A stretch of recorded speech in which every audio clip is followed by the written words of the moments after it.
आप सब पर सलामती हो।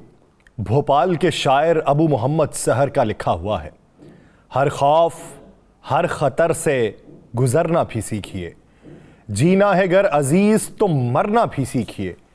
ये क्या कि डूब कर ही मिले साहिले नजात, सैलाब खून से पार उतरना भी सीखिए।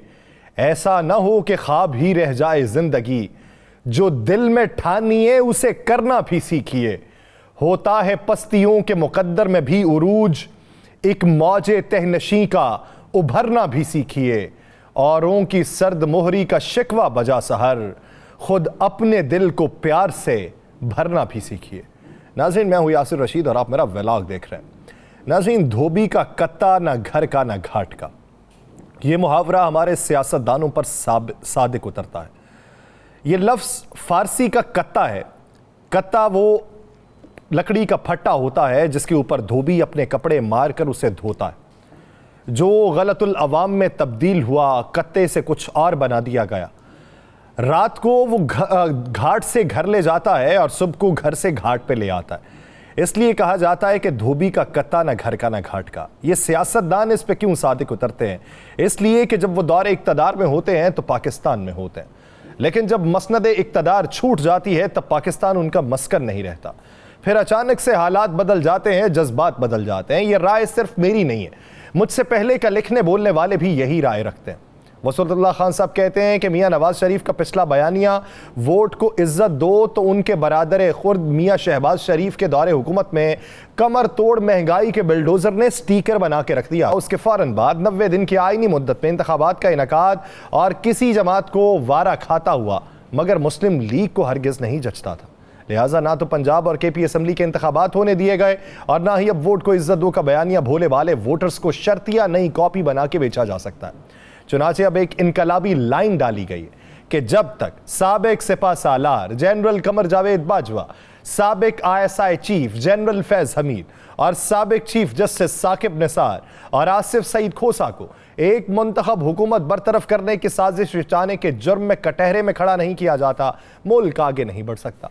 आधी नून लीग ये समझती है कि यही लाइन इंतखाबी गेम चेंजर साबित होगी, जबकि मियाँ शहबाज शरीफ समेत बाकी नून लीग का ख्याल है कि मियाँ साहब, जिनकी 1992 से आज तक अज खुद नामजद करदा किसी भी सिपा सालार से नहीं बनी, एक बार फिर पार्टी को चौड़े होने के चक्कर में मरवाएंगे। पाकिस्तान पीपल्स पार्टी ने, जिसने ज़िया दौर में मारे खा खा के अमलियत पसंद सियासत सीख ली थी, उसका भी यही ख्याल है कि जो फूंक फूंक के कदम रखने के आदी नून लीगियों का है। यानी ये वक्त मौला जट बनने का नहीं है, मगर मियाँ साहब उन सरदार जी की तरह साबित कदम है जो सुबह ही सुबह रंगरूटों की ड्रिल लीड कर रहे थे कि रास्ते में दायां पांव केले के छिलके पे पड़ने से फिसल गए। अगली सुबह फिर ड्रिल को लीड करते करते सरदार जी ने ऐन सामने केले का एक और छिलका पड़े देखा तो बुड़बुड़ाए कि आज जापा फिर डिगांगे। उसूली तौर पर मियाँ साहब का ये मौक़िफ़ दुरुस्त है कि जब तक रियासती निज़ाम पर बालाए आइन कुव्वतों का तसल्लुत है, न मुल्क आगे बढ़ सकता है और ना ही जमहूरियत। मगर कोई भी मकसद महज नाराए मस्ताना बुलंद करने से तो हासिल नहीं होता, जब तक उसके पीछे तवील सब्र, हकीकत पसंद हिकमत अमली और अवामी तैयारी न हो। अब इस पूरे मंजरनामे में साबिक फौजी जर्नैलों और रिटायर्ड जजेस के बारे में सरबराह पाकिस्तान मुस्लिम लीग नून नवाज शरीफ के मौक़िफ़ में अचानक जो तब्दीली आई है, उसने पार्टी सफ़ों में बेचैनी पैदा कर दी है। बहुत से रहनुमाओं का यह खदशा है कि इस तरह के बेबाक बयानात जो हैं वो एस्टैब्लिशमेंट के अताब को दावत दे सकते हैं। पार्टी ज़रा ये समझते हैं कि बज़ाहिर ऐसा लगता है कि मुस्लिम लीग नून ताकतवर हलकों की पसंदीदा सियासी जमात बन चुकी है। नवाज शरीफ की जानिब से साबिक army chief Qamar Javed Bajwa, general retired Faiz Hamid और साबिक चीफ जस्टिस आसिफ खोसा और साकिब निसार के एहतसाब का सख्त मौक़िफ़ एस्टैब्लिशमेंट के साथ इस मिसाली ताल्लुक को ख़राब कर सकता है।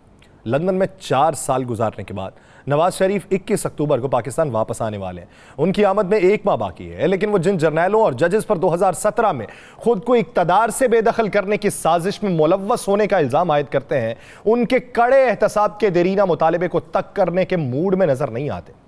लेकिन पार्टी के मौजूदा सदर और उनके छोटे भाई शहबाज शरीफ साहब ने उनको हाल ही में लंदन में होने वाले इजलास में अपनी हिकमत अमली पे नजर सानी करने के लिए कायल करने की पूरी कोशिश की, लेकिन उसका कोई फायदा नहीं हो सका। अब पार्टी जो है वो मुमकिना रद्द अमल से चौकन्ना होकर बैठी हुई है। गुज़श्ता हफ्ते पाकिस्तान मुस्लिम लीग नून के नुमाइंदा और कारकुनों के साथ इजलास में शहबाज शरीफ साहब ने एहतसाब के हवाले से लंदन से जो न्यूज़ ब्रीफिंग दी गई थी उस पर बरहमी का इजहार किया था। शहबाज शरीफ साहब ने उन खबरों की सख्ती से तरदीद की थी कि पार्टी के गुज़श्ता इजलास में एहतसाब का मामला ज़ेर बहस आया था। उन्होंने दावा किया कि ऐसी कोई बात ही नहीं हुई। पार्टी के कुछ रहनुमाओं ने कहा कि वो जनरल और जज मुखालिफ बयानी के मुमकिना रद्द अमल से फिक्रमंद हैं। साबिक PDM हुकूमत के एक रुकन ने राय दी कि हमें बाजवा मुखालिफ बयानी में बहुत मोहतात रहना होगा। मैं जनरल मुशर्रफ को 2014 आर्टिकल 6 के तहत ट्रायल करने के फैसले के बाद मुस्लिम लीग नून के साथ जो हुआ वो सबके सामने। माजी को भूल के मुसालहत की तरफ जाना चाहिए। कौन जानता है कि एहतसाब का ये नारा मौजूदा सियासी मंजरनामे में मुस्लिम लीग नून बिलखुसूस नवाज शरीफ को कहाँ से कहाँ ले जाएगा। बहुत से लोग ये राय रखते हैं मुस्लिम लीग नून जो है इक़्तिदार हासिल करने के लिए बेहतरीन पोजीशन में है और कोई भी गलत इक़दाम इस पेशरफ्त को पलट सकता है। बहुत से लोग ये राय रखते हैं कि हमें इमरान खान और उनकी जमात PTI के हाल को नहीं भूलना चाहिए। बहुत से लोग ये राय रखते हैं कि ज़्यादातर पार्टी रहनुमा ऐसे वक्त में एस्टैब्लिशमेंट के साथ तसादुम की पॉलिसी अपनाने की ज़रूरत पे सवाल उठा रहे हैं कि जब PTI को एस्टैब्लिशमेंट मुखालिफ पार्टी समझा जा रहा है। बहुत से लोगों के बारे में ये वो लोग हैं जो पार्टी के अंदर मौजूद हैं कि मुस्लिम लीग नून के पास और भी बहुत सी चीज़ें कारनामे हैं जिन्हें वो अपना बयानिया तश्कील देने के लिए इस्तेमाल कर सकती है। वोट हासिल करने के लिए साबिक जर्नैलों से मुकाबला क्यों ज़रूरी है। एक और रहनुमा ये बात करते हैं, नाम जाहिर नहीं करूंगा क्योंकि पार्टी के अंदरूनी मामलात हैं। वो कहते हैं कि जर्नैलों और जजेस के एहतसाब के बारे में नवाज शरीफ के बयानात पर रद्द-ए-अमल देखते हुए हमारा ये ख्याल है कि शायद इस मौजू को इंतखाबात तक छोड़ देना मुनासिब होगा। अगर हम इक़्तिदार में आए तो यह एहतसाब का मसला दोबारा उठाया जा सकता है। अभी हमें अपने बयानिए को मुआशी बहरान पर मरकूज रखना चाहिए। इल्ज़ाम तराशी का खेल कोई हल पेश नहीं कर रहा। अब जो मेन लीडरशिप है पाकिस्तान मुस्लिम लीग नून की, जिसमें साबिक वज़ीर दाखिला राना सनाउल्लाह साहब हैं, वो अपने कायद नवाज शरीफ की जानिब से पेश किए गए बयानिए का दिफा करते हुए उसे एक असूली मौक़िफ़ करार देते हैं। वो कहते हैं कि हम पीछे नहीं हटेंगे। नवाज हुकूमत को हटाने और मईशत को तबाह करने में मुलव्वस असल किरदारों को बेनकाब करना ज़रूरी है। सब अच्छा है, ये बहुत से लोग समझते हैं। अज़मा बुखारी साहिबा ये समझती हैं कि साबिक जर्नैलों और जजेस के एहतसाब के लिए नवाज शरीफ साहब के मुतालबे पे पार्टी के अंदर बेचैनी पाई जाती है। ये बात जो है ये मैं अपनी तरफ से नहीं कह रहा, उन्होंने किसी निजी अखबार से गुफ्तगू करते हुए ये बात कही है। उन्होंने कहा है कि नवाज शरीफ साहब 21 अक्टूबर को वतन वापस आएंगे और उसी दिन में नारे पाकिस्तान पे अवाम को पाकिस्तान के मसाइल की वजूहात बताएंगे और उनका हल भी पेश करेंगे। उनसे ये पूछा गया कि जनरल रिटायर्ड बाजवा को टारगेट करने का सिलसिला जारी रहा तो क्या मुस्लिम लीग नून जो है वो चेयरमैन PTI की तरह मिलिट्री इस्टेब्लिशमेंट के साथ महाजराई का दरवाज़ा खोल सकती है। तो उसके जवाब में उनका कहना था कि हमारा इमरान खान से मवाजना नहीं किया जा सकता। एस्टैब्लिशमेंट को जानवर या डर्टी हैरी कहने पर भी उनके और उनके पार्टी के खिलाफ कोई कार्रवाई नहीं की गई थी। PTI को रद्द अमल का सामना 9 मई को फौजी तंसीबात पर हमला करके रेड लाइन अबूर करने के बाद करना पड़ा था। लेकिन बहुत से लोग पार्टी के अंदर से ये समझते हैं कि किसी जज जर्नैल ने अगर मुल्क के साथ गलत किया हो तो एहतसाब उसका होना चाहिए। और मैं भी ये बात करता हूँ, मैं भी हरगिज़ एहतसाब के खिलाफ नहीं हूँ कि एहतसाब नहीं होना चाहिए, खामोशी से बैठ जाना चाहिए। किसी जज ने, किसी जर्नैल ने, किसी सियासतदान ने, किसी करप्ट शख्स ने अगर मुल्क को नुकसान पहुँचाया तो उसका एहतसाब होना चाहिए। लेकिन सवाल ये बनता है कि छोटे भाई की जब हुकूमत थी उसमें अगर आप एहतसाब के इतने ही दाई थे तो उस वक्त एहतसाब क्यों ना किया।